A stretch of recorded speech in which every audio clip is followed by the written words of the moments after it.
بسم اللہ الرحمن الرحیم۔ اللہ تبارک و تعالیٰ کے پاکیزہ نام سے آغاز کرتے ہیں جو بہت مہربان نہایت رحم والا ہے۔ درس بخاری کا سلسلہ جاری و ساری ہے۔ کتاب البیوع چل رہا تھا، یعنی ان احادیث کا بیان ہے کہ جن میں خرید و فروخت کا تذکرہ کیا گیا ہے۔ حدیث نمبر 2125 ہم ذکر کر رہے تھے، اگرچہ یہ خرید و فروخت سے متعلق نہیں، لیکن چونکہ اس میں بازار کا ذکر آیا اس لیے اس حدیث کو اس مقام پر امام بخاری رحمۃ اللہ علیہ نے درج کرنا محبوب رکھا۔ اس کا عنوان ہے باب کرایۃ الصخب فی السوق، یعنی بازار میں شور کرنے کی کراہت کا باب۔ حضرت عطا بن یسار رضی اللہ تعالیٰ عنہ بیان کرتے ہیں کہ میری حضرت عبداللہ بن عمرو بن العاص رضی اللہ تعالیٰ عنہ سے ملاقات ہوئی تو میں نے کہا کہ مجھے تورات میں رسول اللہ صلی اللہ علیہ وسلم کی صفت بتائیے، یعنی جو اوصاف تورات شریف میں ذکر کیے گئے ہیں وہ کیا ہیں۔ انہوں نے کہا کہ اچھا، خدا کی قسم تورات میں رسول اللہ صلی اللہ علیہ وسلم کی بعض وہ صفات مذکور ہیں جو قرآن مجید میں بھی ہیں۔ قرآن مجید میں ہے اس آیت کا ترجمہ کہ ہم نے آپ کو گواہی دینے والا اور ثواب کی بشارت دینے والا اور عذاب سے ڈرانے والا بنا کر بھیجا ہے۔ سورۃ الاحزاب آیت نمبر 45۔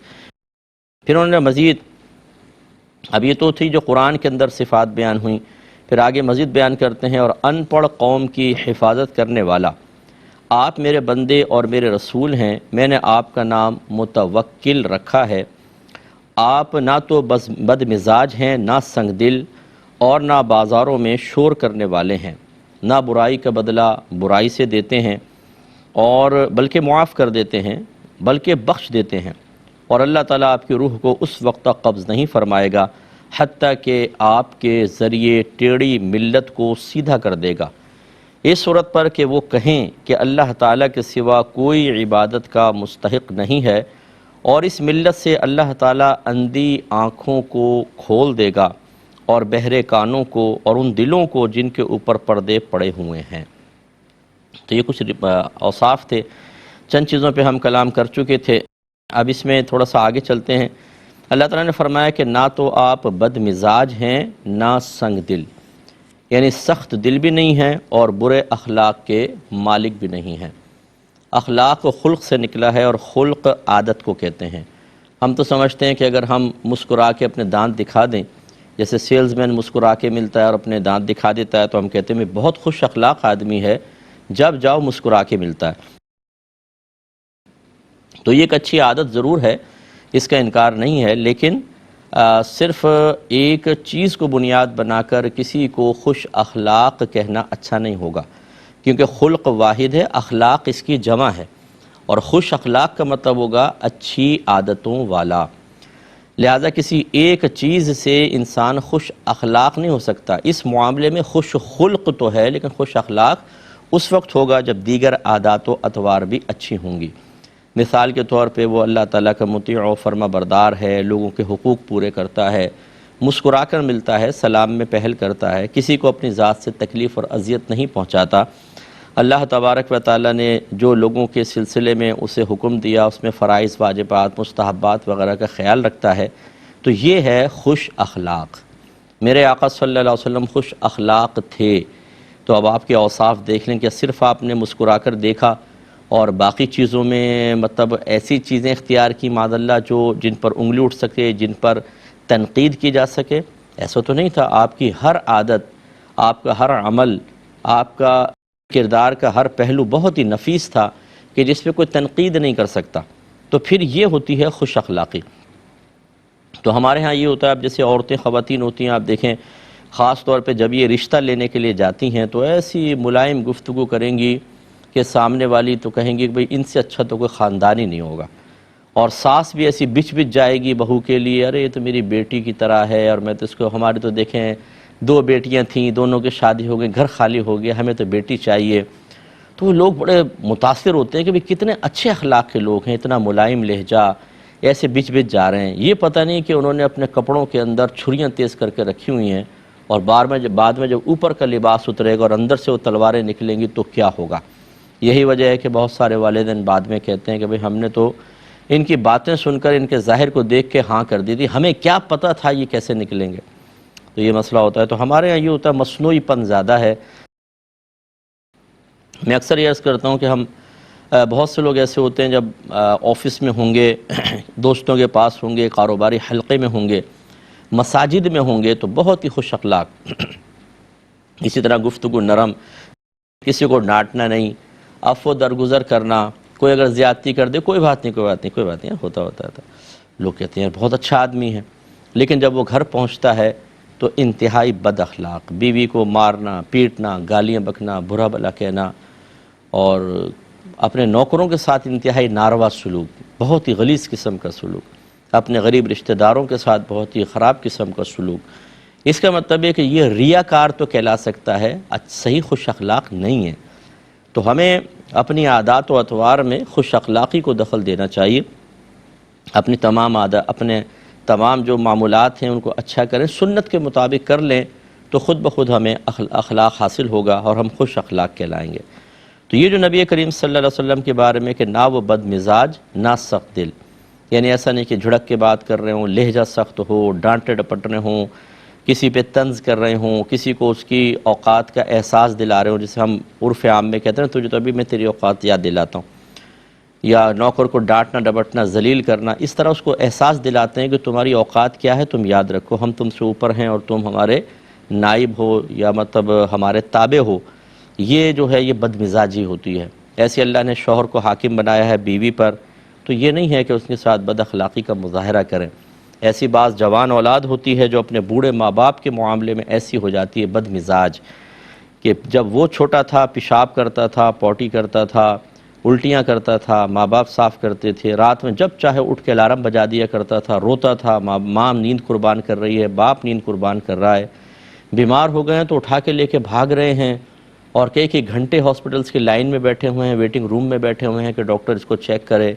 اگر ہاسپٹل میں داخل کر لیا گیا ہے تو نیندیں حرام ہو گئی ہیں، انتظار کر رہے ہیں کہ بچہ صحت یاب ہو تو گھر لے کر جائیں. قدم قدم پر پریشانیاں، باہر اگر کوئی نکلا ہے تو ماں کا دل پریشان ہے چوٹ نہ لگ جائے، کام کاج پہ گیا ہے تو دعائیں کر رہی ہے اللہ تعالیٰ صحیح سلامت بچے کو واپس لے آنا.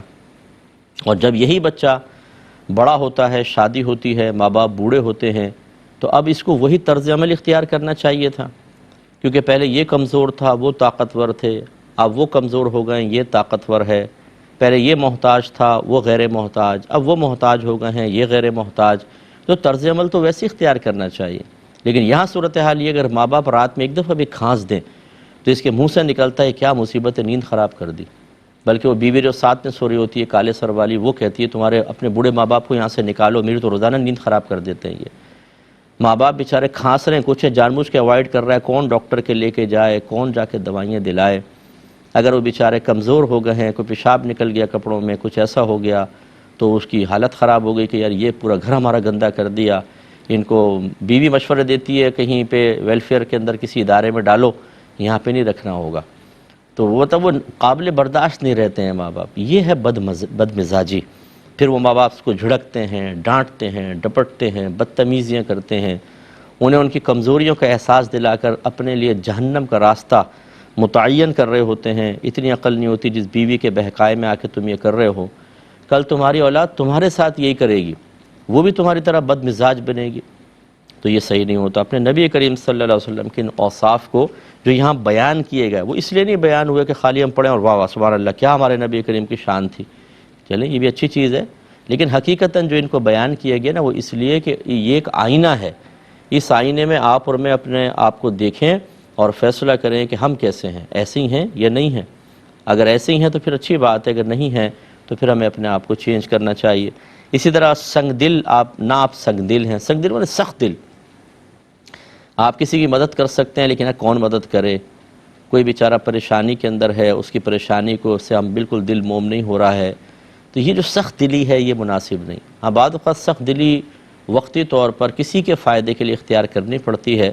جیسے ڈاکٹرز ہوتے ہیں، آپ دیکھیں آپریشن کرنا ہوتا ہے، چیرتے ہیں، کاٹتے ہیں، پیٹتے ہیں. بعض اوقات سن نہیں کرتے، سن کے بغیر ہی کرنا پڑتا ہے بہت سی چیزیں. اس میں مریض چیخ رہا ہے، چلا رہا ہے، تو وہ اگر سخت دل نہ ہوں اس معاملے میں تو پھر تو وہ ہاتھ کانپیں گے اور کچھ بھی نہیں کر سکیں گے.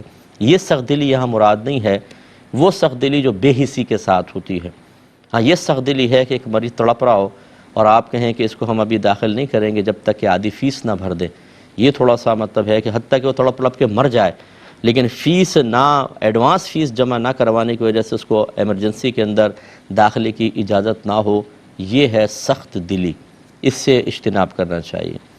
ایسے ہی بعض شوہر سخت دل ہو جاتے ہیں، بیوی کو ڈانٹنا ڈپٹنا، بچوں کے سامنے گھر والوں کے سامنے ذلیل کرنا، اس کے دل کے ٹکڑے ٹکڑے کر دینا، یہ نہیں سوچنا کہ یہ بھی آخر کسی کی بیٹی ہے، کسی کی بہن ہے، انسان ہے، اس کے بھی دل ہے، آپ جب ڈانٹیں گے تو اس کا دل دکھ جائے گا، دل ٹوٹے گا۔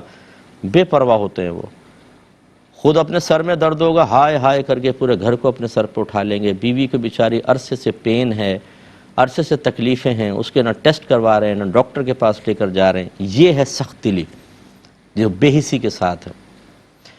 اس لیے بہرحال ہر ایک شخص جو ہے وہ اپنا احتساب کرے کہ میں بہت سخت دل تو نہیں ہوں۔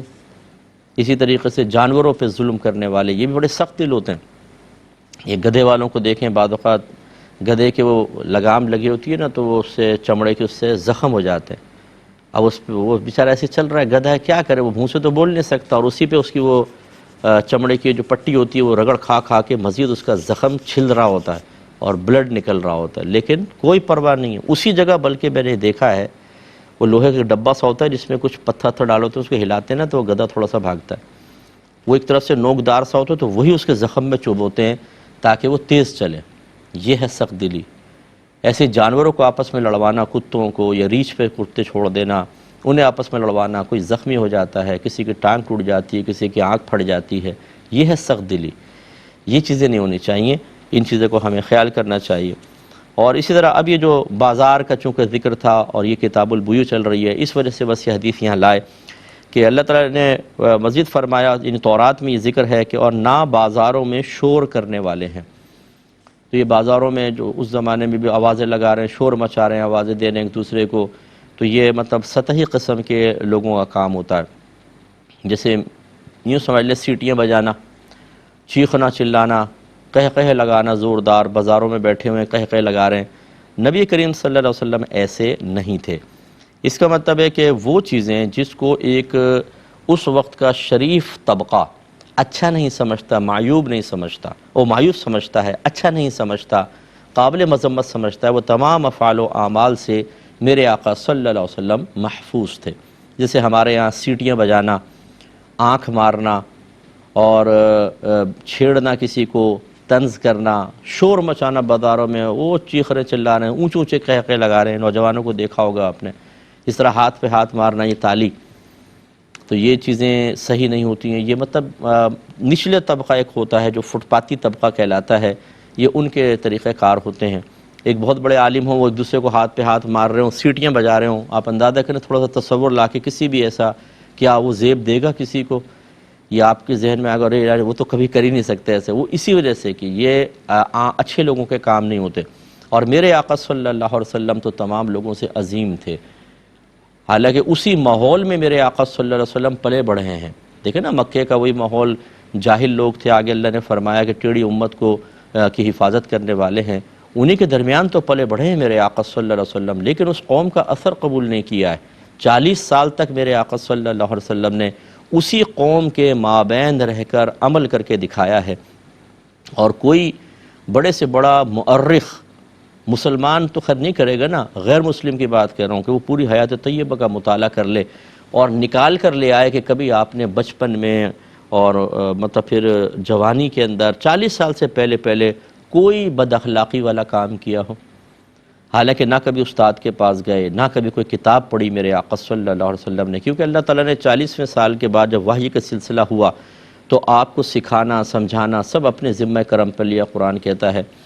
تو نبی کریم صلی اللہ علیہ وسلم نے کوئی اثر قبول نہیں کیا، کیونکہ اور بلکہ عمل کر کے دکھایا۔ یہی وجہ 40ویں سال میں جب آپ نے اعلان نبوت فرمایا اور کفار کو جمع کر کے پہلی مرتبہ جب آپ نے ان کو دعوت دی اپنے گھر خاندان والوں کو کہ اگر میں یہ کہوں کہ اس پہاڑ کے پیچھے ایک لشکر جرار تم پہ حملہ کرنے کے لیے تیار ہے تو کیا تم میری بات کا یقین کرو گے؟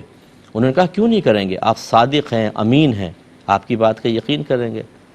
تو پھر نبی کریم نے جب اسلام پیش کیا تو انہوں نے انکار کیا، لیکن اس کا مطلب یہ ہوا کہ دیکھیں وہ کافر لوگ تھے، غلط قسم کے لوگ تھے، لیکن پھر بھی ان کی طرف سے اعلان نبوت سے قبل آپ کے لیے صادق اور امین ہونے کی گواہی دینا ثابت کرتا ہے کہ 40 سال تک میرے آقا صلی اللہ علیہ وسلم نے بہت ہی مثبت عمل اختیار کر کے رکھا۔